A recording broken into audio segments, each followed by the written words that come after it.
de da escritora pernambucana Marilene Felinto, que será mediada pelo jornalista Snyder Cartegiani.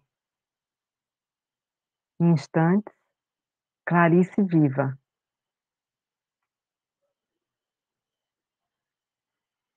Mais uma palestra da segunda semana do livro, na Bienal de Pernambuco.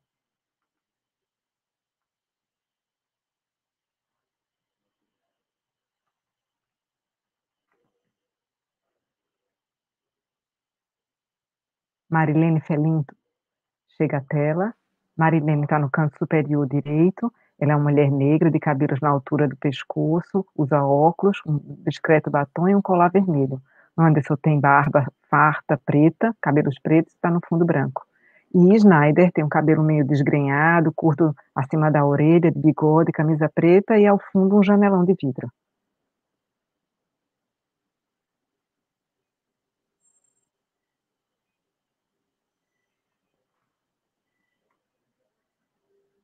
Marilene está sentada numa cadeira azul. Boa noite, meu nome é Snyder Carpegiani. A gente está chegando agora à última live da segunda semana do livro, que é uma produção e realização da Vox Produções, ideação e companhia de eventos, e tem a parceria da Secretaria de Educação do Recife e apoio das empresas com acessibilidade e BOCs. A gente, quando eu estava imaginando esse formato do evento, eu queria, a minha ideia era ter pelo menos a finalização do evento com uma leitora de Clarice, com o depoimento de uma leitora de Clarice. E, alguns anos atrás, eu li uma entrevista da Marilene Felinto, que a gente tem o prazer de tê-la finalizando o evento, e ela falava que dois dos autores que eram referência para ela era justamente Clarice Lispector e Graciliano Ramos. Sobre Graciliano, ela já escreveu diversas vezes, e nas últimas semanas, eu e Marilene, a gente conversou algumas vezes sobre qual seria o tema da conversa da gente. A gente partiu, primeiramente, ficou imaginando que poderia ser algo ligado à Paixão segundo GH. Depois ela falou um pouco sobre a questão das domésticas em Clarice, que foi um tema que ela tratou na coluna dela na Folha de São Paulo, domingo. E somente que ontem, mas eu acho que não, segunda-feira, ela me mandou um texto dela, inédito, deve sair por um livro da Companhia Editora de Pernambuco, que tem um título chamado Clarice Lispector e a Alegria Fatal de Recife. O que é que trata esse texto? Esse texto, ela faz alguns paralelos entre infâncias pobres vividas no Recife. Ela fala um pouco das Clarice Lispector, que chegou ao Recife e saiu no começo da adolescência, e ela lembra da própria história dela, na verdade, que também nasceu no Recife e saiu do Recife no começo da adolescência, aos 11 anos, indo para o Rio de Janeiro. A gente vai primeiro falar um pouco, na verdade, dessa infância e dessa alegria fatal do Recife, dessa luz enquanto do Recife fala. que ela fala no texto. Tem uma parte que eu acho super bonita no texto Marilene, que ela fala a seguinte coisa. Ela lembra que Clarice morava na Boa Vista e que ela morava na Embiribeira, que era uma espécie de subúrbio de Boa Viagem na fala dela. E é curioso ela falar isso, porque assim, e ela fala sobre a ida dela para o centro da cidade, que era uma convulsão de modernidade. Marilene séria, observa, segurando o rosto, o dorso da mão, né? põe o rosto na mão. Como ir para a cidade, quando falar assim, vou para a cidade, vou para o centro, tem um significado quase mágico, sobretudo quando você é criança. Marilene, boa noite. Eu queria que tu falasse um pouco sobre esse Recife fatal da infância. Boa noite, Snyder. Boa noite a todos. Agradeço o convite por estar aqui, sem ser especialista em Clarice, nessa data tão importante dos 100 anos de Clarice, mas sou uma apaixonada pela literatura de Clarice e estou aqui muito por isso, né?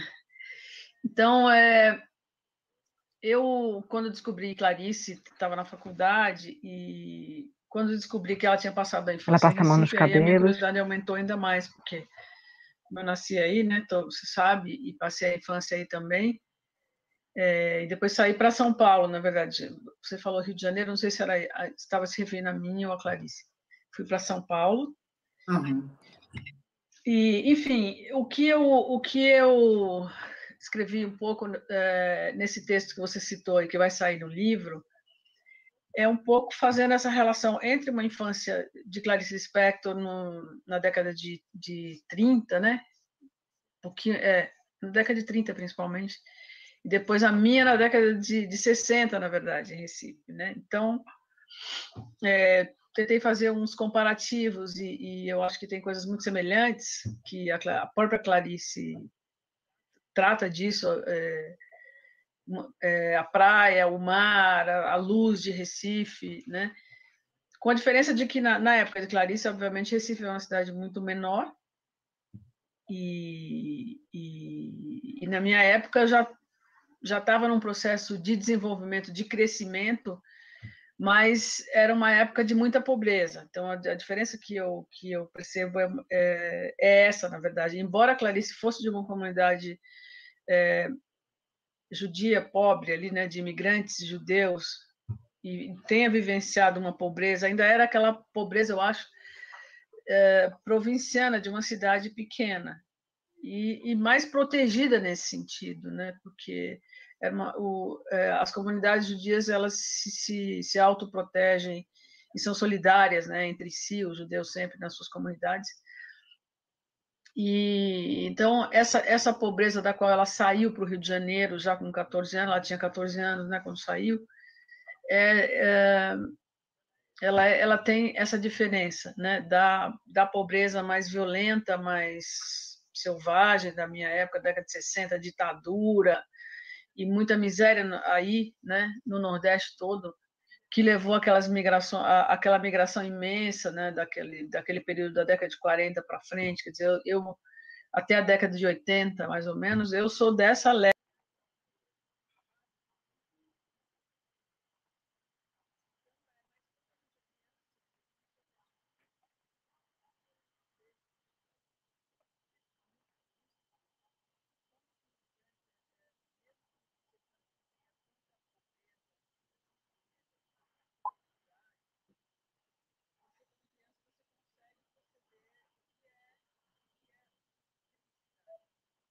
Né? Então, quando eu usei esse título, Alegria Ela passa a mão no Fatal, de nariz, Recife, porque ajeita é o uma óculos. frase dela. Então, é uma alegria, mas também é uma fatalidade você ter nascido nesse lugar, ter experimentado coisas que depois você, quando você sai, e você ter perdido esse lugar. Essa é uma marca muito importante, eu acho. Tanto foi para ela, e ela diz isso, que ela foi muito marcada por Recife, pelo Nordeste, pelas comidas, e depois reviveu isso com as suas empregadas domésticas, né, no Rio de Janeiro, já como advogada, escritora, jornalista, mulher de diplomata. Então, quando você perde essa cidade, que foi o que aconteceu comigo também, né, de maneira, quer dizer, eu saí daí menina, então a minha infância ficou como uma espécie de mito, a minha infância de Recife, e foi uma mudança muito traumática para mim, essa mudança de sair de Recife nessa idade, aos 11, 12 anos, e vir para São Paulo. Então eu tinha muita saudade, era horrível, a minha adaptação em São Paulo foi muito difícil. Então eu comecei a escrever, na verdade, porque tinha saudade de Recife. E eu acho que eu fui buscar, quando eu descobri que essa escritora, que é a minha escritora preferida, cujo estilo literário é esse mergulho na linguagem em busca de si mesma, em busca da criação de uma linguagem própria, né? Tudo isso me moveu muito e foi isso que eu tentei dizer um pouco aí nesse texto que você citou. Snyder, olha atento. Só lembrando para as pessoas, aponta. Daqui a gente vai conversar uns 40 minutos, mais ou menos. Quem quiser pode fazer perguntas também, que a gente vai responder na medida Ele do tem possível. 2 argolas na Eu sobrancelha fiquei pensando prateadas. também sobre essa marca dessa literatura de quem perde uma cidade. Porque, assim, você perder uma cidade, ou você ser obrigado a sair, você perder uma infância, perder uma cidade, é uma marca, acaba sendo uma marca literária. A gente fala de Clarice, né? Lispector, que passou por isso, né? Saída dela, e ela passou isso várias vezes, vindo da Ucrânia, indo para Alagoas, depois vindo para o Recife, depois indo para o Rio. O seu caso também me lembrou também, eu me lembrei hoje no começo você falou, você escreveu já várias vezes também sobre Elizabeth Bishop, né? Que é uma pessoa que ela estava sempre vagando e parecia que nunca tinha uma casa. Tem uma fala dela que eu acho incrível, que ela diz assim, talvez tivesse sido melhor ter ficado em casa, seja lá onde isso fosse, né? Eu queria que tu falasse um pouco sobre essa sensação, escrever o quanto essa literatura de pessoas que perderam uma cidade, ou que ao menos não tem, não se sentem numa casa. Sim, boa lembrança sua sobre a Bishop. Ele reclina o corpo, verdade, tinha também laptop no colo. Uma orfandade muito, muito presente, né, na vida dela. O pai dela morreu quando ela era muito menina e a mãe foi internada numa clínica, né, psiquiátrica e morreu também depois. Ela mal teve contato com a mãe. Então, ela vagava pelo mundo também porque tinha essa coisa de ser órfã, né? Então, isso também... Então, ela procurava, de certa maneira, um lugar. E ela tem poemas geniais, né, sobre essas viagens que ela fez mundo afora, e sobre essa busca por um lugar onde ela coubesse, né, digamos assim. Isso é muito bonito nela, e isso é um motor, eu acho, muito, muito, muito forte mesmo, assim, em algumas sensibilidades poéticas, né, ou literárias, né? Então, no caso de Clarice, foi, de certa maneira, e para mim, foi porque eu saí porque a minha família teve que sair, né? O meu pai resolveu se mudar para tentar melhorar de vida aqui no Sul. Então, eu cresci com essa sensação de que eu não queria perder mais um lugar. Então, São Paulo, para mim, passou a ser a minha casa, né? São Paulo, eu cresci, eu passei a adolescência aqui, depois me tornei adulta aqui, estudei aqui, e eu viajei muito o mundo afora, trabalhando principalmente para a Folha, numa época... Isso antes, eu entrei na Folha em 1989 e fiquei lá 12 anos. Então, eu viajei muito fazendo matérias para a Folha.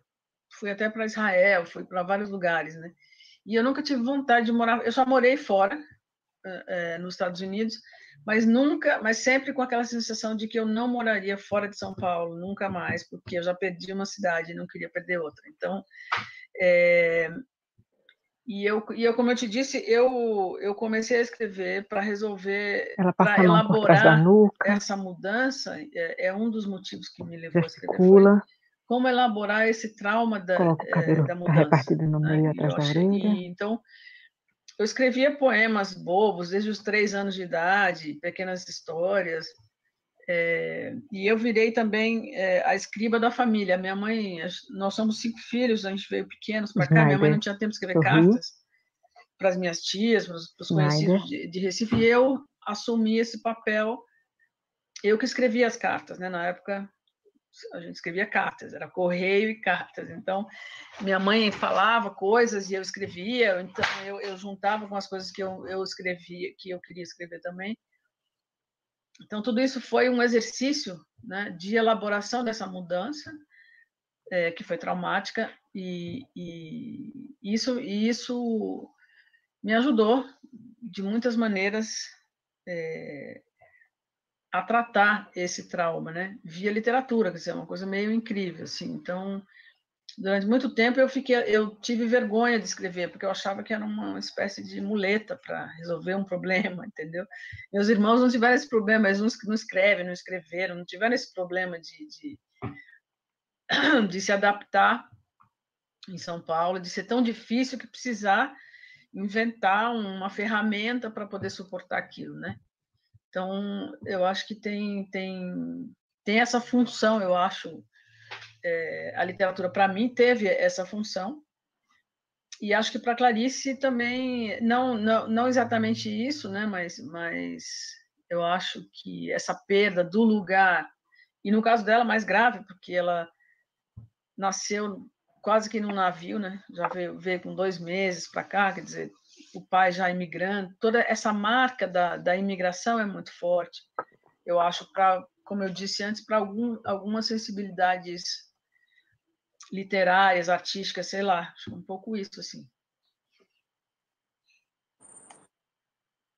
E, Marilene, e também é uma coisa, quando a gente perde uma casa e a gente tem que ir para outro lugar, uma coisa que persegue a gente sempre, que persegue quem perdeu isso, é justamente o sotaque, né?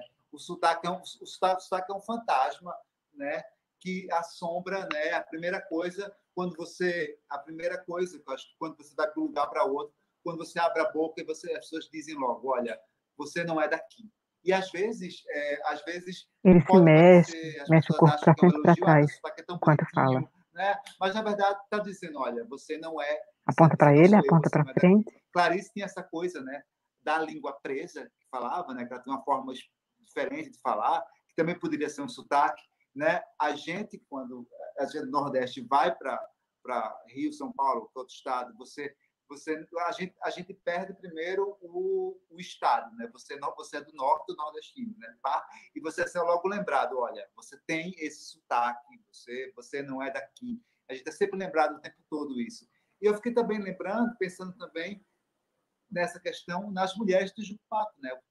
Esse romance teu, na verdade, que também elabora também essa questão do retirante, né? Eu queria que tu falasse um pouquinho desse romance, na verdade, desse romance que eu acho que é tão importante e que fala da experiência de retirante, falasse um pouquinho sobre ele. Ele contrai os lábios.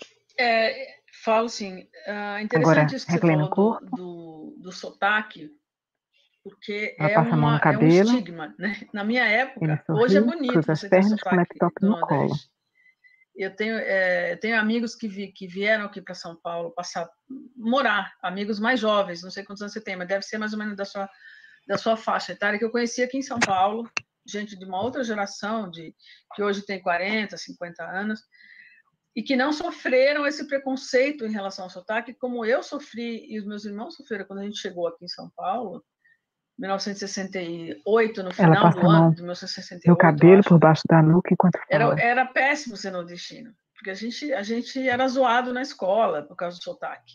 A gente era discriminado. Então, é uma história que eu sempre conto que os meus irmãos e eu, a gente se reunia em casa para treinar a falar paulista. Então, foi a minha primeira língua estrangeira foi paulista, entendeu? Então, a gente treinava mesmo, fazia uma rodinha, ficávamos todos treinando, fechando os os, que falava ó, fechando o é, então não era piedade, é piedade, então, entendeu?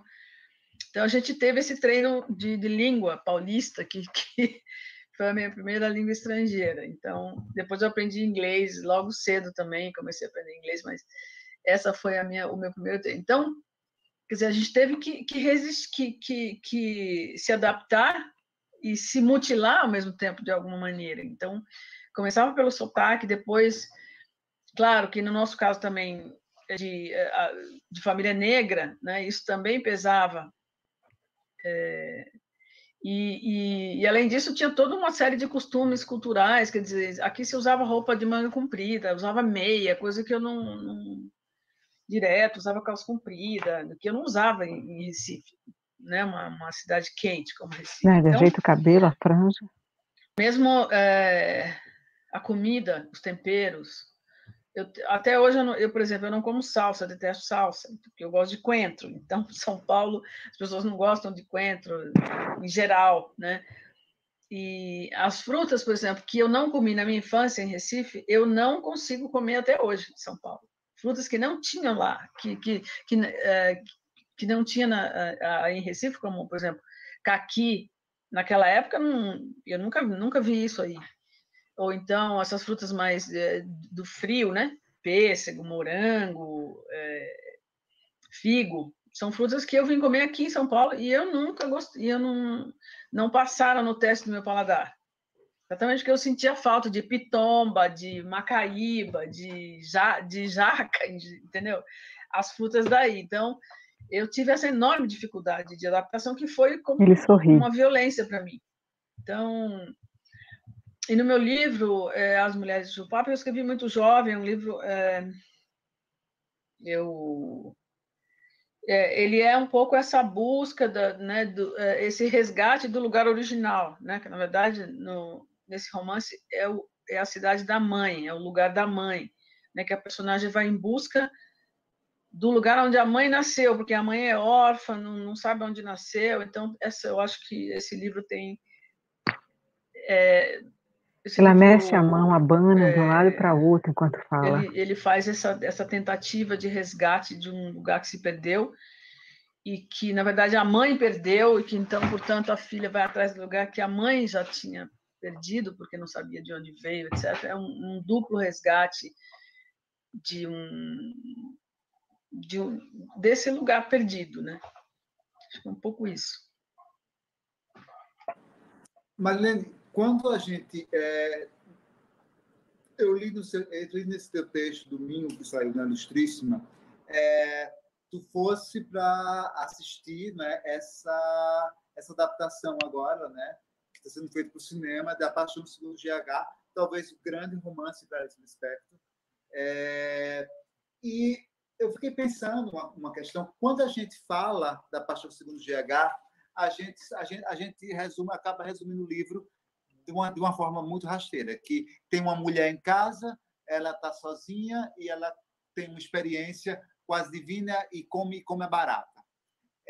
Mas muita gente não fala que, na verdade, existe também outras possibilidades de contar essa história, que é justamente essa mulher, ela também tem uma crise, também porque a saída da empregada Janaí, que sai da casa dela, e quando ela vai no quarto dessa empregada, que ela chama de quase um império, e ela vê esses desenhos na parede, e como se a empregada, a doméstica, estivesse se vingando dela. Eu queria que tu comentasse sobre esse silêncio, na verdade, que eu acho que é bom a gente parar com ele em relação a esse resumo da Paixão Segundo GH, e lembrar que não é somente também um livro sobre uma mulher barata, mas também é um livro sobre um conflito de classes também.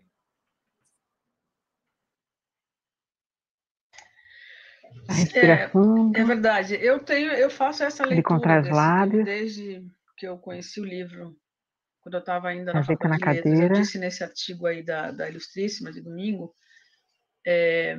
que foi o que me tocou muito nesse livro, foi essa personagem da empregada.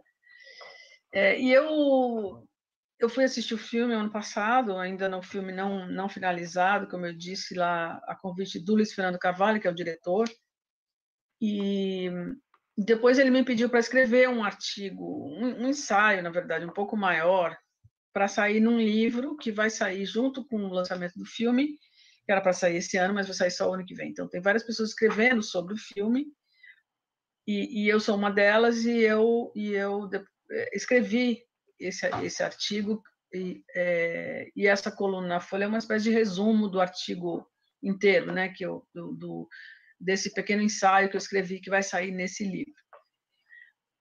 E o que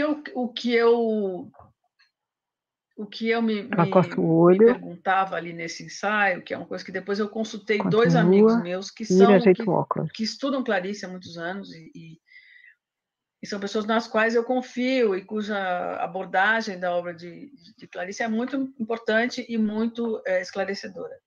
Um deles é o Wisnik, que você deve conhecer, José Miguel Wisnik, e o outro é o João Camilo Pena, que é um professor da UFRJ, que também é especialista em Clarice. Então, quando eu estava escrevendo esse artigo para esse livro, para esse livro que vai sair junto com o filme, eu conversei com os dois porque eu tinha a seguinte dúvida. Eu li 2 artigos de outras 2 pessoas numa revista que saiu só sobre Clarice, acho que em 2018, se não me engano, ou 2019 mesmo, em que são 2 artigos em que eles dizem que a empregada Janair foi demitida. E no romance não é assim que se diz. Em nenhum momento se diz que ela foi demitida. O que se diz lá é literalmente a empregada Ela olha para cima. se despediu. A empregada se despediu. Essa é a frase do romance da Clarice, que eu interpretei como a empregada pediu demissão. Porque nesse confronto patroa-empregada, a empregada não vai se despedir, dizer tchau para a patroa, como sinônimo de dizer tchau, né, de dizer adeus. Com as 2 mãos. Então, eu leio isso no livro da Clarice como a empregada pediu demissão, despediu-se, ponto. E nessas 2 análises que eu li nessa revista, dizia-se claramente que a empregada foi demitida. Então, eu li essa frase dessas pessoas como uma visão burguesa, burguesa branca, né, da relação patrão-empregado, em que sempre a patroa é quem despede. Então, eu conversei com o Wisnik e com o Camilo sobre essa minha dúvida, né? Eu fui tentar esclarecer com eles, quer dizer. Então, a gente conversou muito sobre isso e o Wisnik, por exemplo, disse que ele achava que isso não era exatamente o ponto-chave. Quer dizer, os dois, na verdade, eles têm uma leitura parecida, de que isso, na verdade, não é exatamente o mais importante no livro. Obviamente, não é, mas que poderia ser interpretado, de fato, como eu estava lendo, né, que a empregada pediu demissão. E o Zé Miguel ainda pontuou uma coisa muito interessante, que a Maria Carolina de Jesus, quando saía ele disse que alguém contou isso para ele, que a Maria Carolina de Jesus, quando saía dos empregos dela, ela deixava poemas escritos na parede do quarto de empregado, onde ela era empregada, para as patroas. Então, isso também é uma semelhança que eu achei interessante com essa personagem da Janaí, né? Ele coça o cabelo atrás da cabeça. Eu não sei se eu consegui te responder, não me lembro exatamente Balança qual era a cabeça afirmativamente. o que você tinha perguntado mexe exatamente. No nariz. Se era isso, né? Mas segura uma caneta. É um pouco justamente sobre isso, né? Por que esse silenciamento, coloca a caneta, né, da personagem? Você ressaltou aí, na verdade, uma outra coisa. Além de a gente falar do silenciamento, você ressaltou justamente essa virada de chave, né? Olha, ela não foi demitida, ela pediu demissão. E esse verbo de ação, isso muda completamente, isso dá uma cambalhota na trama. Exato. Né? Exato. Então, só para completar o que eu estava te dizendo, então, eu acho que Clarice tinha essa visão social, né, e que ela expressava principalmente em crônicas, mas também na sua literatura. Quer dizer, A Hora da Estrela é um romance de fundo social claríssimo, né? A Hora da Estrela. E nas crônicas dela é impressionante, porque são crônicas maravilhosas em que ela trata, em várias delas, da empregada doméstica. Ela conta, ela trata dessa relação e ela faz avaliações críticas da relação dela com as moças. Ela descreve as empregadas de uma maneira muito, muito, muito sensível, assim, para essa diferença, né, de classe e para. Então, assim, ela mexe na sempre orelha, achei isso muito, olha pro muito lado, interessante nela nos cabelos. e pouco analisado, mas obviamente que existem trabalhos sobre isso. Eu sei que existe um trabalho não sei se é da UNB ou da UFMG, que é uma dissertação, uma tese sobre as empregadas em Clarice Lispector, que eu não consegui achar. Eu achei só o título, não consegui ler ainda o trabalho, mas eu sei que tem gente que estudou isso. Uma professora minha do primeiro ano de letras, Lígia Chiappini Moraes Leite, também escreveu sobre isso num artigo dos anos 80, se não me engano.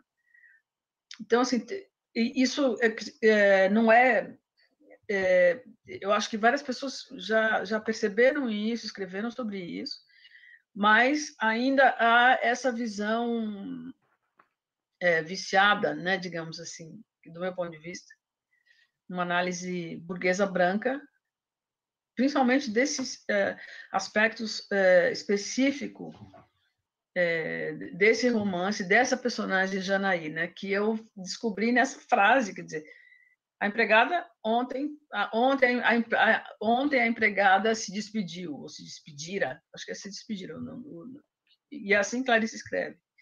E quando eu fui ler esses artigos de gente importantíssima, entendeu? São 2 artigos muito assim profundos, análises super profundas, etc., que diziam a empregada foi demitida, quer dizer, eu achei aquilo meio absurdo, assim. Então, acho que é legal também mostrar isso, né, que há essa contradição nas análises, né? De pedras vermelhas. E eu fiquei pensando agora nessa imagem que você falou, que tem essa coisa. Primeiro, a gente tem essa Carolina de Jesus, eu não sabia dos poemas que ela fazia, né? E é muito forte essa imagem na Paixão Segundo GH, quando ela vê aqueles desenhos na parede em que ela pensa, olha, isso aqui, na forma como a empregada fez isso, ela estaria me criticando. E eu me lembrei também, fazendo um paralelo, ontem a gente conversou com a Eliane Roberto Moraes, ela falou sobre o conto A Menor Mulher do Mundo, de Clarice. E a gente retoma isso, né? Porque, assim, na hora que GH vê aqueles desenhos na parede, ela interpreta como uma coisa pré-histórica, ou seja, uma coisa selvagem. A menor mulher do mundo, ela é negra, minúscula e seria quase um animal, coisificada. Tem sempre esse olhar, na verdade, desse choque, né? Branco, burguês, em relação a esses personagens, né? Eles acabam sendo sempre coisificados ou tratados como selvagem. Em muitas coisas da obra de Clarice. E uma coisa também que eu lembrei, Eliane, essa coisa do quarto da empregada, quando ela vai, Marilene, quando ela vai no quarto da empregada, eu me lembrei de uma cena de Recife Frio. Não sei se você chegou a ver esse filme, é um curta de Kleber Mendonça Filho, diretor de Bacurau. É um curta dele que é curiosíssimo, porque é sobre existe do nada, acontece aqui no Recife, um fenômeno meteorológico em que a cidade começa a ficar fria. A cidade vira quase Londres, com a temperatura quase zero. E em Boa Viagem, que seria o bairro da classe média alta da cidade, os quartos das empregadas, que justamente ficam no fundo que ninguém da casa e que ninguém visita, acaba virando um lugar privilegiado quando tem essa mudança climática, porque é justamente o lugar onde não se veria o sol, onde não se veria o mar, ou seja, seria o lugar mais quente da casa. E há essa inversão. A classe rica vai para o quarto da empregada e coloca a empregada, na verdade, de frente para a janela, justamente porque pode congelar. Tem sempre essa ida ao quarto da empregada, é como se fosse sempre uma ida a um outro universo, aparentemente. Eu queria que tu comentasse também agora, a gente falou um pouco da Paixão Segundo GH, mas eu queria que tu comentasse também, voltando também a essa ideia do retirante também, talvez a personagem mais famosa de Clarice, que é a Macabeia, não é? Que é outra doméstica, no caso, ela balança que a cabeça, concordando. Né? E talvez seja o momento em que se pode ver um lado mais de crítica social direta em Clarice, porque às vezes as pessoas não olham muito para isso. E a Paixão do GH é aí, a Hora da Estrela, isso fica muito mais evidente. Queria que tu falasse um pouco sobre Macabeia. Ele olha fixamente, perto da tela. Para mim é muito claro, eu acho que é muito claro, para mim não, mas para todo mundo é as muito mãos, claro entrelaça os esse romance, dedos. A Hora da Estrela, os braços, que essa questão é a mais aparente, é onde essa questão na obra dela é mais aparente. e é mais evidente, mas não só, né? Macabea não deixa de ser também Janair, quer dizer, você identifica em todos esses personagens, em todas as empregadas domésticas que Clarice cita nas suas crônicas ou nos contos até, você identifica esse perfil nordestino, né? E nesse lugar em que estão relegadas, são quase invisíveis, né? Como a Janair.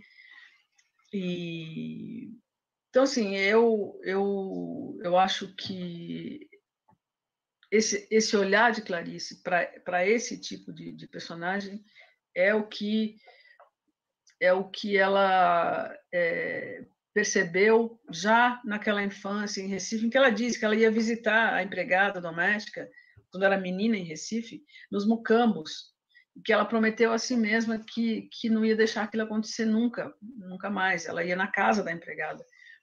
Quando era menina em Recife, ela conta isso, né? Que ia visitar a casa dessa empregada de infância que morava aí nesses mucambos de Recife. Então, isso para mim tudo esses personagens de Clarice, Macabea e as empregadas todas, eles são muito familiares para mim. Então, isso também foi um choque bom, né, quando eu li Clarice, quer dizer, Ela bom e corta ao a mesmo tempo cabeça, coloca o cabelo atrás da orelha, olha para impressionante pela baixo. semelhança, porque eu tenho uma tia que era empregada doméstica, era minha tia preferida, e então isso é muito tocante. Eu quase não consigo, quando eu estou falando, quer dizer, eu sou melhor escrevendo sobre essas coisas do que quando eu estou falando, porque é muito familiar, eu reconheço muito, quer dizer, então, quando eu fiz o meu primeiro trabalho de faculdade sobre a Paixão Segundo CH, eu fiz sobre as empregadas domésticas em Clarice. Foi a minha primeira leitura desse livro. E eu fiz um trabalho ali de juventude ainda na faculdade, tratando desse tema, né? Então, Macabea é o auge, eu acho, dessa criação de Clarice, desse olhar dela sensível e muito lírico, né? Para a diferença de classe, para a construção desses personagens marcantes que ela construiu. Marilene, eu fiquei pensando agora, essa tua leitura de Clarice, Clarice, além dessa questão da ficção, Clarice teve uma produção jornalística intensa, né? Por várias razões. E é curioso, quando a gente pega uma autora como Clarice, quando ela vai para o jornalismo, ela pega as coisas e meio que torce.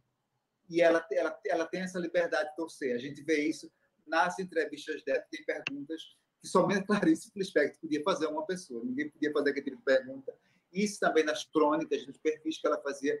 Eu queria saber agora, na verdade, se Clarice também ela teve um papel na tua forma de fazer jornalismo, já que você sempre é lembrada por quebrar muitas regras na hora da escrita para o jornal. Eu queria que tu falasse desse depoimento sobre Clarice e uma possível influência tua como jornalista. Ele olha sério. Schneider, eu acho esse tema é muito importante, assim, no seguinte aspecto, que para mim ele cruza os braços. Escrever em jornal foi uma coisa traumática, assim, no início. Passei muitos anos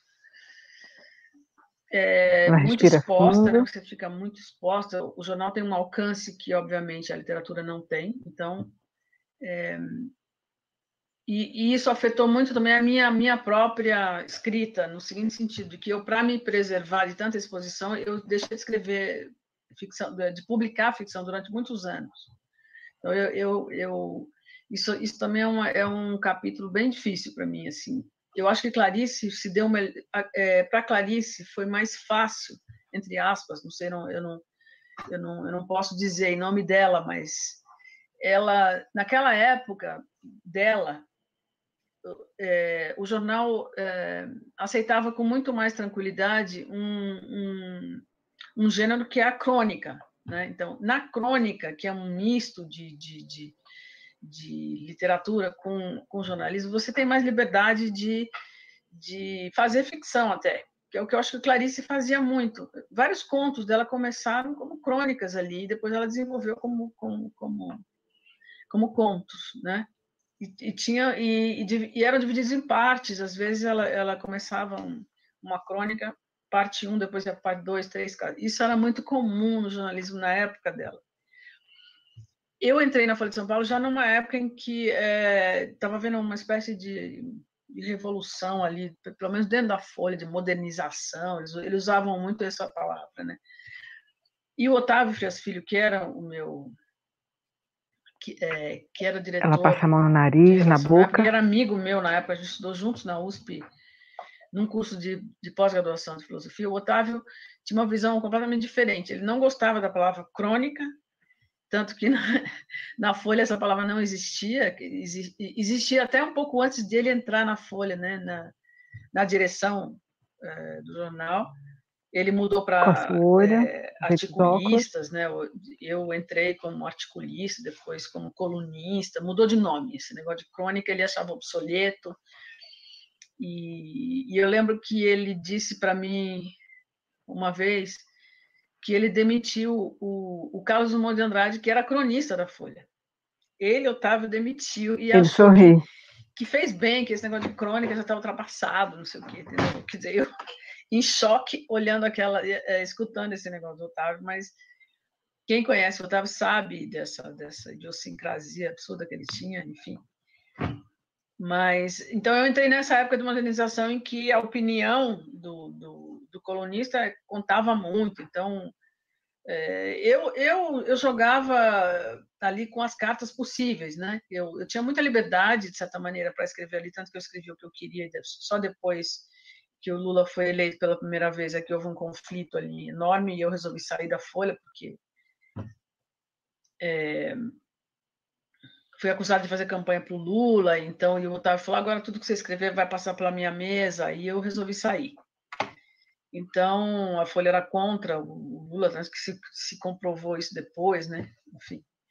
Mas, então, eu entrei já nessa de que colunista ou articulista era um nome de peso ali, entendeu?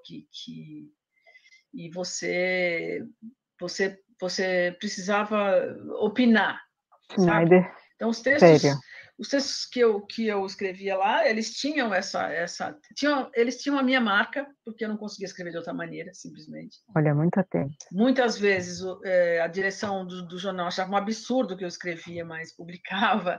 Quer dizer, e absurdo no sentido de que era muito explícito, era muito pouco ponderado, era muito radical, não sei o quê, etc.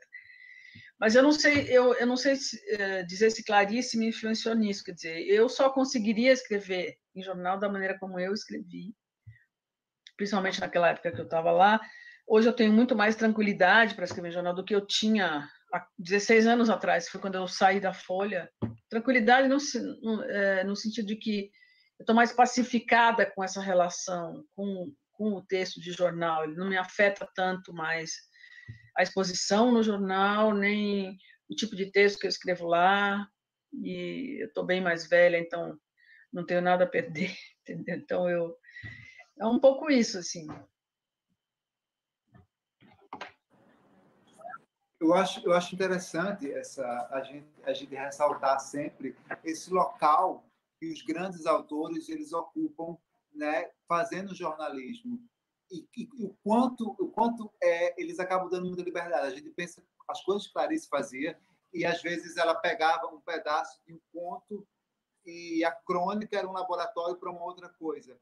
A gente falou do Drummond também, eu lembro também de uma experiência até bem mais radical, eu acho, talvez seja uma experiência mais radical de um escritor em jornal, que foi a Hilda Hilst, né, num jornal eu acho que era da região metropolitana de São Paulo, eu não lembro agora, acho Campinas, o jornal de Campinas, que ela escreveu durante um tempo, né, e ela concorda com a cabeça. Ali coisas assim que hoje em dia, na verdade, seriam completamente impossíveis de se pensar na forma como é feito o jornalismo hoje. Uma coisa que eu fiquei pensando também, e na conversa de ontem, também, que o quanto ele olha também para cima Clarice, ela tratou... com as duas mãos A gente tá vivendo um momento em próximas que a do gente queixo. está falando muito da importância de alteridade, Olha em né? nossa direção. Da gente ter mais vozes, da gente escutar quem passou muito tempo calado. E eu acho que Clarice, ela também trazia isso nas crônicas, na literatura dela. As pessoas silenciadas e silenciosas apareciam. Elas podiam até não falar, mas havia a denúncia desse silêncio. Tu sentia isso também, Clarice? Lendo? Sim, eu acho que sim, acho que você tem razão. É um aspecto, sim, Ela mexe no cabelo. da literatura dela. Eu até, nesse artigo que eu escrevi aí, eu te falei que uma coisa que eu invejo, de certa maneira, que a Clarice viveu aí em Recife, que eu não vivi por condições... Primeiro porque eu acho que primeiro que ela estava ali, né, naquele centro da cidade, ela deu sorte, entre aspas, a família dela está ali. Ela estudou nesse ginásio pernambucano, que era uma coisa maravilhosa. Quer dizer, na minha época, só estudava ali a elite, a oligarquia, os filhos da oligarquia pernambucana, entendeu? E eu olhava para aquela escola, quando ia ao centro da cidade, né, quando ia ao dentista, ao médico, aquelas coisas horríveis ali, atravessando aquelas pontes cheias de miseráveis, de gente, de esmoleres, gente pedindo, aquele calor infernal, gente pedindo dinheiro, pedindo comida. Era muito miserável a cidade na minha época. E eu invejava muito, Clarice, as pessoas que estudavam naquela maravilha de prédio, aquela coisa maravilhosa que é o prédio do ginásio pernambucano. E eu lembro que a gente teve muita dificuldade naquela época, dos anos 60, minha mãe quase não consegue matricular a gente em escola, não tinha escola pública para todo mundo, né? Isso era gravíssimo. Então, a gente foi estudar numa escola de freiras como bolsistas. Então, e eu estou contando isso um pouco para dizer o que isso que você perguntou, quer dizer, quem tem voz, né? Quem tem voz na literatura dela e etc.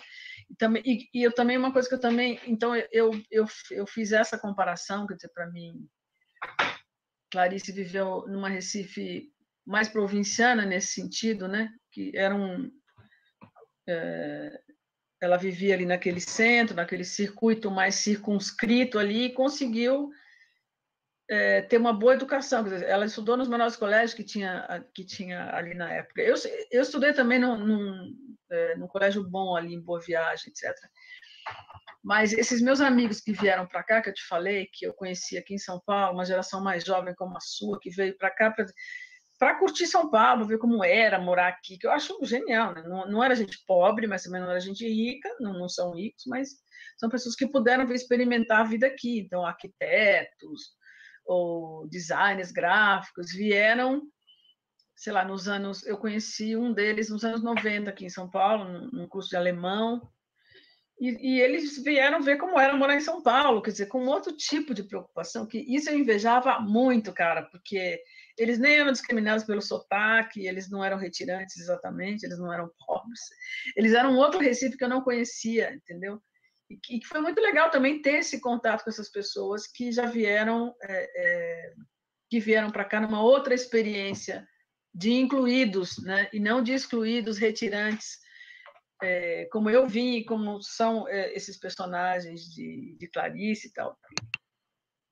Uma coisa que quando eu era menina, aí em Recife, tudo o que a gente lia de rótulos de produtos, da caixa de fósforo até, sei lá o quê, a marca, até uma TV, sei lá, tudo era fabricado em São Paulo. Então, eu ficava chocada de ver aquilo. Eu era menina, tinha 9 anos, 10 anos, pegava a caixa de fósforo e tinha lá, fabricado em São Paulo, no bairro tal, tudo era fabricado em São Paulo. Então, o meu pai, que era um megalomaníaco Ele era louco para vir para cá, porque aqui era que o mundo acontecia, entendeu? Então, menina, eu tinha adoração por São Paulo, porque tudo que a gente via na televisão também era São Paulo, tudo era produzido em São Paulo, tudo era as roupas de São Paulo, as falas de São Paulo eram lindas, maravilhosas, mas eu jamais tinha imaginado que eu ia sair para perder a minha cidade e vir para esse lugar onde tudo se fabricava, onde tudo se produzia, né? E ia chegar aqui como uma pessoa excluída, mas enfim, eu fiz uma digressão aí que não era o caso, mas enfim, não sei se eu... Ele sorri. Sim, e eu achei muito interessante, na verdade, essa questão que você falou agora, dessa outra imigração, essa imigração que teve para São Paulo a partir dos anos 90, que não eram mais os retirantes, eram as pessoas, né, os grandes designers, os grandes arquitetos, os grandes publicitários, as pessoas iam... não era... Há uma diferença de tentar a vida para ganhar a vida, né? Tentar você chegar lá, você vai experimentar. Ganhar a vida e sobreviver é uma outra questão. Já tem uma diferença muito grande, né, nessa perspectiva. Eu achei muito importante a gente ressaltar isso. E você falou essa questão do centro muito miserável. Essa semana, eu precisei, por conta dessa questão da Covid, claro que eu tenho saído muito pouco. E essa semana, acho que pela segunda vez desde o começo da quarentena, eu fui andando até o centro da cidade. Então, você imagina como estava miserável, como está agora, né? Diante dessa situação de abandono, que eu acho que é geral em todo o Brasil, mas a gente sente mais porque a gente está aqui, a gente consegue ver a diferença. Marilene, em todas as mesas, na verdade, eu estou tentando, logo no finalzinho da conversa, eu peço para o convidado ele sugerir uma porta de entrada para Clarice, uma obra para a porta de entrada para Clarice, porque esse evento ele é pensado tanto para iniciantes quanto para iniciados. Eu acho que esse momento final é o momento para os iniciantes. Eu queria que tu desse uma sugestão de uma porta de entrada para Clarice. Ela olha séria, ele reclina. Tá desligado. Uma porta de entrada, você diz uma sugestão de leitura, por onde começar isso? Sim. Ele faz um joinha. Difícil a pergunta sua. Para quem gosta de tudo de Clarice, mas eu entendo a pergunta. Eu não sei, cara, eu acho que...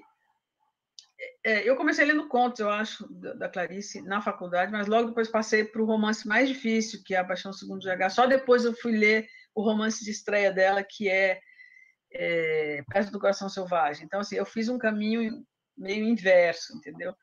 Mas eu acho que a coletânea de contos chamada Felicidade Clandestina é a melhor coletânea que eu acho da Clarice e é uma entrada muito prazerosa na leitura dela, na leitura da obra dela, porque tem contos maravilhosos como Os Desastres de Sofia, que eu acho um clássico assim, que é outro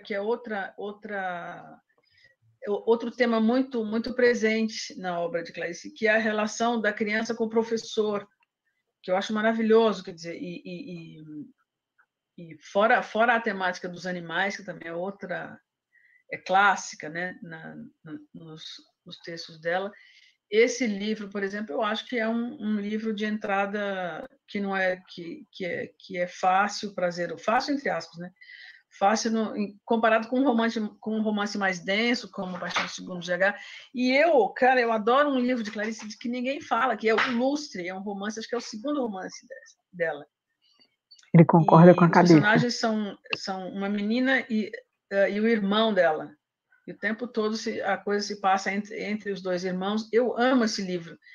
E eu lembro que depois da Paixão Segundo GH, eu li o Lustre, e foi assim uma viagem fantástica, e pouca gente fala desse romance, como se fosse um romance secundário dela, assim, que eu acho genial também. Então, eu indico esse romance, eu indico qualquer romance, mas então eu acho que começar por um livro de contos como Felicidade Clandestina é muito é muito interessante assim, para quem está começando, né? Eu iria justamente nesse momento final também dizer a minha minha sugestão de porta de entrada para Clarice. E é justamente Felicidade Clandestina também. Eu sugeriria, até porque eu acho que tem aquela cena, aquela frase, logo no final, acho que é no penúltimo parágrafo, quando ela diz: a felicidade sempre seria uma coisa clandestina para mim. Parece que eu já suspeitava. Acho que isso é uma chave muito boa para quem quer pensar Clarice Lispector. Marilene, queria agradecer a você por essa conversa. Foi um prazer e foi ótimo a gente ter encerrado esse processo que eu chamei uma visita guiada a Clarice Lispector durante 2 dias. Legal. Com a perspectiva de uma leitora apaixonada. Muito Legal. obrigado. Eu que agradeço e não sei se eu contribuí muito para o que já se sabe, já se disse sobre Clarice, mas humildemente aqui a minha homenagem para ela é essa, assim, é essa aqui. Obrigado e Obrigado a você. Quero agradecer a todos vocês por terem acompanhado a gente esses 2 dias e viva Clarice. Obrigado.